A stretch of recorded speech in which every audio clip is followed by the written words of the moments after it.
आइए प्रार्थना करें। पिता परमेश्वर, प्रभु यीशु मसीह के नाम से तेरे पास आकर तेरा धन्यवाद करते हैं। रात भर तूने प्रभु हमें संभाल के रखा, एक नया दिन दिया है प्रभु। जब तेरे वचन पर प्रभु जी हम ध्यान करते हैं, सहायता कर कि हम तेरे वचन को अच्छे तरीके से समझें। शैतान की हर एक चाल को यीशु तेरे नाम से रद्द करते हुए प्रार्थना यीशु के नाम से मांगते हैं, आमीन। सुबह की बरकत यानी यीशु की बरकत प्रोग्राम में आप सबका स्वागत है। इन दिनों में हम प्रार्थना का विषय देख रहे हैं। कल हमने देखा था कि सही प्रार्थना और गलत उद्देश्य से की गई प्रार्थना, और इसके लिए हमने मत्ती की अंजील उसका 6 अध्याय और उसके 5 और 6 वचन को हमने कल देखा था। 6 वचन को एक बार फिर से दोबारा मैं पढ़ता हूँ। प्रभु यीशु मसीह इस तरह से कहते हैं, परंतु जब तू प्रार्थना करे तो अपनी कोठरी में जा और द्वार बंद करके अपने पिता से जो गुप्त में है प्रार्थना कर। तब तेरा पिता जो गुप्त में देखता है तुझे प्रतिफल देगा। और इसके लिए हमने देखा था कि हमारा उद्देश्य जो है प्रार्थना करने का वो सही कैसे होता है। हमें पूर्ण रीति से अपने आप को अलग करना होता है प्रभु यीशु मसीह के लिए। प्रभु यीशु मसीह के साथ हमारी बातचीत इस तरह से होनी चाहिए कि हम प्रभु को अपने दिल की बात जो है वो बता सके। हालांकि ये बात बिल्कुल सच है कि प्रभु हमारे मांगने से पहले ही हमारे मन को बहुत अच्छे तरीके से जानता है।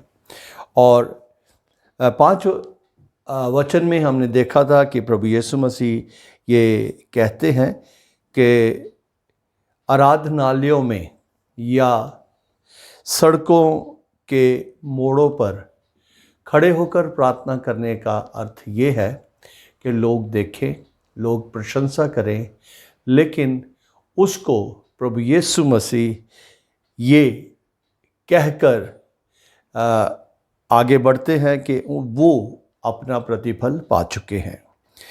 लेकिन हम या ये कहें कि उस वक्त के जो सिंसियर लोग थे, जो सचमुच प्रभु से प्रेम करते थे और प्रभु के राह पर चलना चाहते थे, प्रभु यीशु मसीह उनको वचन से उनकी सहायता करता है ताकि वो परमेश्वर के साथ बातचीत करने के विषय को ठीक से सीख ले। यहाँ लिखा है कि जब तू प्रार्थना करे तो कोठरी में जा और द्वार बंद कर ले। कल भी मैंने इस बात का हल्का सा जिक्र किया था कि द्वार बंद करने का क्या अर्थ है। हम जब प्रार्थना करते हैं तो हम अपनी आँखों को बंद करते हैं।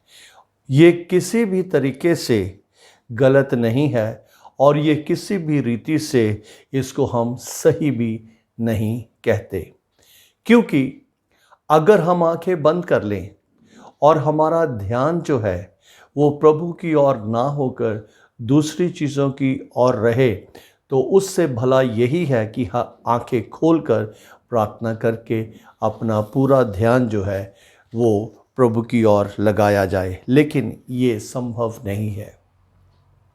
संभव इसलिए नहीं है क्योंकि हमारा शरीर जो है वो इधर उधर की चीज़ों को देखकर उनके बारे में विचार करने लगता है।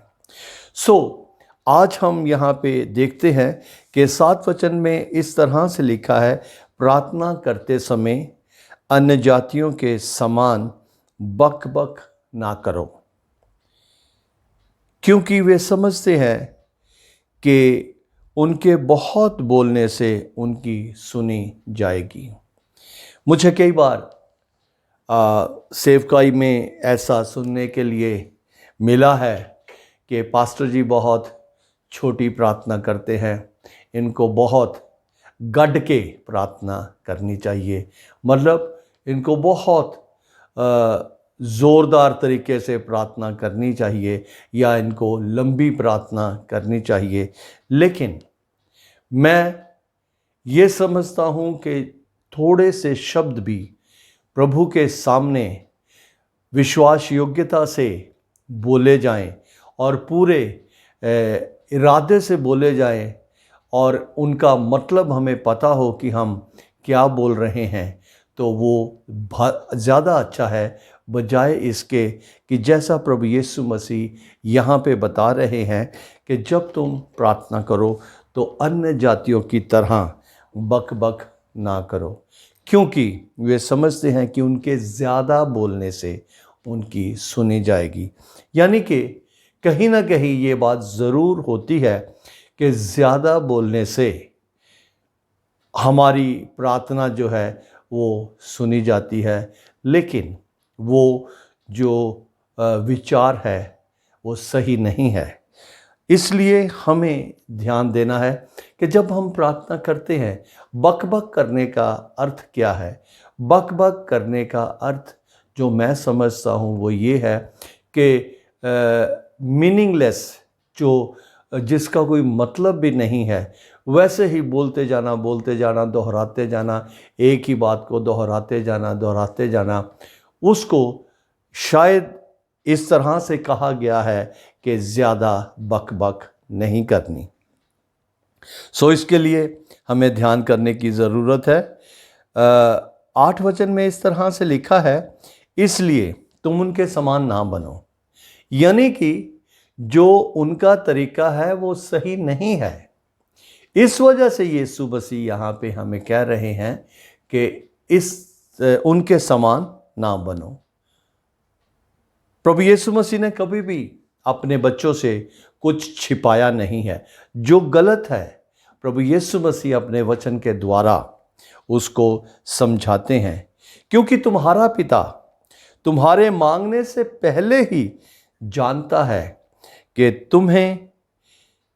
तुम्हारी क्या क्या आवश्यकताएं हैं या तुम्हारी क्या क्या ज़रूरतें हैं। प्रार्थना का अर्थ यही है कि मांगने का अर्थ ये है कि अपनी जो बातचीत है वो प्रभु के सामने रखना, और मांगने का अर्थ ये है कि हम सबको उसकी सहायता की ज़रूरत है, क्योंकि प्रभु यीशु मसीह ने खुद कहा है कि तुम मुझसे अलग होकर कुछ भी नहीं कर सकते। इसलिए अगर हमें कुछ प्राप्त करना है तो हमें प्रभु के साथ जुड़े रहना बहुत ही ज़्यादा ज़रूरी है। तो जब हम प्रार्थना के विषय में देख रहे हैं तो प्रार्थना में क्या क्या चीज़ें इन्वॉल्व होती हैं उनको आज हम देखेंगे। प्रार्थना जब हम करते हैं तो हमारा सिर से लेके पैर के तलवे तक पूरी देह जो है वो शामिल होती है। हमें इस बात का ध्यान करना है कि पौलुस रसूल 1 कुरिन्थियों उसका 12 अध्याय 12 वचन में इस तरीके से बता रहे हैं। 1 कुरिन्थियों 12 अध्याय और उसका 12 वचन, क्योंकि जिस प्रकार देह तो एक है और उसके अंग बहुत से हैं, और उस देह के सब अंग बहुत होने पर भी सब मिलकर एक ही देह हैं, उसी प्रकार मसीह भी है। यानी कि सिर से लेके पांव के तलवे तक हमारा पूरा शारीरिक ढांचा जो है वो प्रार्थना में शामिल होता है। इस वजह से हमें ये समझने की ज़रूरत है कि हमें इन सारे अंगों को किस रीति से परमेश्वर के सामने रखना है। इतवार को जब मैं वचन शेयर कर रहा था तो मैंने इस बात का जिक्र किया था कि कई बार बहुत से लोग अनजाने से परमेश्वर की उपस्थिति में सीरियस होके, गंभीर होके या सही रीति से नहीं बैठते। सही रीति से ना बैठने का मतलब ये है कि अगर दरी पे बैठे हुए हैं तो टांगे फसार के बैठे हुए हैं, कुर्सी पे बैठे हैं तो पैर ऊपर करके बैठे हुए हैं। लेकिन वो मैं कहाँ की बात कर रहा हूँ? परमेश्वर की उपस्थिति में। अगर वो ही हमारी पोजीशन जो है किसी अधिकारी के सामने अगर हम हों तो विचार करके देखें कि क्या हम उस पोजीशन में उस अधिकारी के सामने बैठ सकते हैं? नहीं बैठ सकते। उसी तरह से जब हम प्रार्थना के लिए आते हैं, परमेश्वर की आराधना के लिए आते हैं, हमें पूरे मन की तैयारी के साथ, हमें इस तैयारी के साथ, उस आदर के साथ परमेश्वर के सामने आकर बैठना है कि प्रभु को भी खुशी हो। ये सारी बातें जो हैं मैं इसलिए बता रहा हूँ क्योंकि कलीसिया में विश्वासियों को ये सारी चीज़ें सीखनी ज़रूरी है। हमें ध्यान करने की ज़रूरत है कि जब हम सही पोजीशन में बैठते हैं तो हम परमेश्वर का आदर करते हैं। संसारिक तौर से हम देखें कि अगर हम किसी अधिकारी के साथ बातचीत करते हैं तो हम ऐसे करके खड़े होके उसके साथ बातचीत नहीं करते। हमारे हाथ जो हैं वो पीछे गए होते हैं या हम ऐसे हाथ फोल्ड करके उसके सामने खड़े होते हैं। तो अगर हम संसारिक अधिकार के सामने इतने आदर के साथ खड़े हो सकते हैं, उसकी बात को सुन सकते हैं, तो परमेश्वर के सामने जो उनका और हमारा और पूरी पृथ्वी का अधिकारी है, उसके सामने कितने आदर से खड़े होने की ज़रूरत है। पौलुस कहता है कि शरीर में बहुत से अंग हैं, उन सारे अंगों को हमें सही रीति से परमेश्वर के सामने लाकर समर्पित करना है।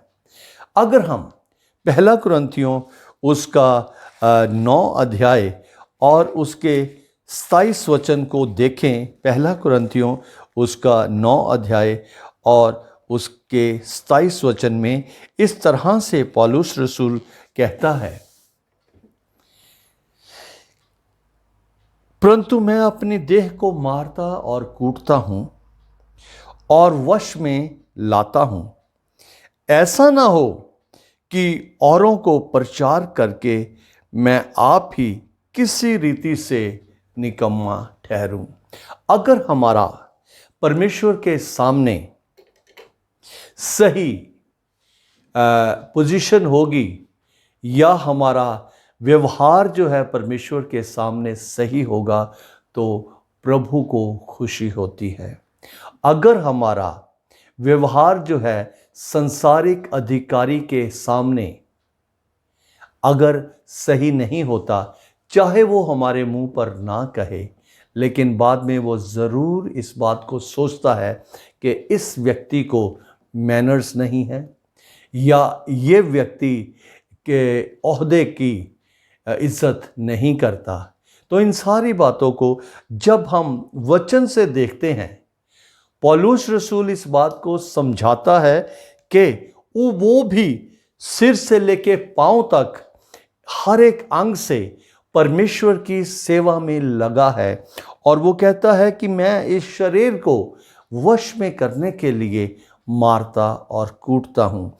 हम अगर प्रार्थना में बैठते हैं, बहुत बार हमें नींद आ जाती है, हमारी आंखें बंद होने लगती हैं, लेकिन वो प्रार्थना का समय है, हमने ठहराया हुआ है कि वो प्रार्थना उस समय हम बैठ के प्रार्थना करेंगे। उस समय हम इस शरीर के साथ क्या कर सकते हैं? क्या हम आराम से आंखें बंद करके और जितना समय हमने सोचा है कि हमने प्रभु के सामने प्रभु के साथ बातचीत करनी है, वो सो के उठ के चले जाएं? तो उससे कोई भी अजीज़ो लाभ नहीं है। मैं इन दिनों में जब इस विषय को लेके रोज़ आपके सामने आऊँगा, मेरी यही इच्छा होगी कि हम प्रार्थना के विषय को बहुत अच्छे से सीख लें। हालांकि हमारा परमेश्वर हमसे बहुत प्रेम करता है। उसने किसी भी तरह से ये हमें नहीं बताया कि हमें किस तरह से परमेश्वर के सामने आकर बैठना है, लेकिन ये ज़रूर है कि हमें उसका आदर करना है, क्योंकि वचन में लिखा है कि यदि तुम लोगों के सामने मेरा आदर करोगे तो मैं भी अपने पिता के सामने तुम्हारा आदर करूँगा। सो प्रभु यीशु मसीह बहुत सी बातों को अलग अलग तरह से अलग अलग समय में हमें समझाते हैं कि हमें कैसे प्रभु के साथ रिश्ते में आगे बढ़ना है। सो अजीज़ों, हमें ध्यान करने की ज़रूरत है कि हम, जैसे पौलुस रसूल कहता है कि देह एक है और अंग बहुत हैं, उसी तरह से ये शरीर एक है और इसके बहुत से अंग हैं। परमेश्वर की हजूरी में जब हम आते हैं तो ये हाथ जो हैं, इनसे हम परमेश्वर की आराधना में ताली बजाते हैं। उसके बाद ये जो मुंह है, इससे हम परमेश्वर की महिमा करते हैं। आंखें जो हैं, इनसे हम परमेश्वर के वचन को देखते हैं। अलग अलग तरीके से हम इन अंगों को परमेश्वर की महिमा के लिए इस्तेमाल करते हैं, लेकिन उसके साथ ही बहुत से हमारे अंग हैं जो प्रभु के साथ हमारे रिश्ते में बाधा बन जाते हैं। पौलुस रसूल कहता है कि मैं अपने शरीर को मारता कूटता हूँ ताकि मैं उसको वश में रखूं। प्रभु आप सबको बहुत आशीष दे। आइए प्रार्थना करें। प्रभु यीशु, तेरा धन्यवाद करते हैं तेरे वचन के लिए, जो प्रभु जी हमने अभी इस वक्त पढ़े हैं, उनके ऊपर बातचीत की है। यीशु राजा, तुझसे प्रार्थना करते हैं कि हम सबकी आत्मिक आंखों को खोल दे, हमारे ज़हन को खोल दे, हमारी हर एक प्रकार की जो रुकावट है, शारीरिक रुकावट जो तुझ में रिश्ता बढ़ने से हमें रोकती है, प्रभु जी उन सारी चीज़ों को दूर कर। इन दिनों में जब हम प्रार्थना के विषय को सीख रहे हैं, प्रभु तू हमारी सहायता कर। हम किसी भी तरह से वाद विवाद में ना पड़े या किसी की आलोचना करके समय को बर्बाद ना करें, लेकिन जो कुछ तेरे वचन में सही है उसको सीखकर अपने शारीरिक जीवन के लिए और अपने आत्मिक जीवन के लिए आशीषों को बटोरने के लिए प्रभु हम हमेशा तैयार रहें। धन्यवाद करते हैं, तूने प्रार्थना को सुना। यीशु के नाम से मांगते हैं, आमीन। आप सबको जय मसीह की। प्रभु में लगातार आप बढ़ते जाएं। आने वाले दिनों में हम इस विषय को और ज़्यादा गहराई से देखेंगे। सबको जय मसीह की।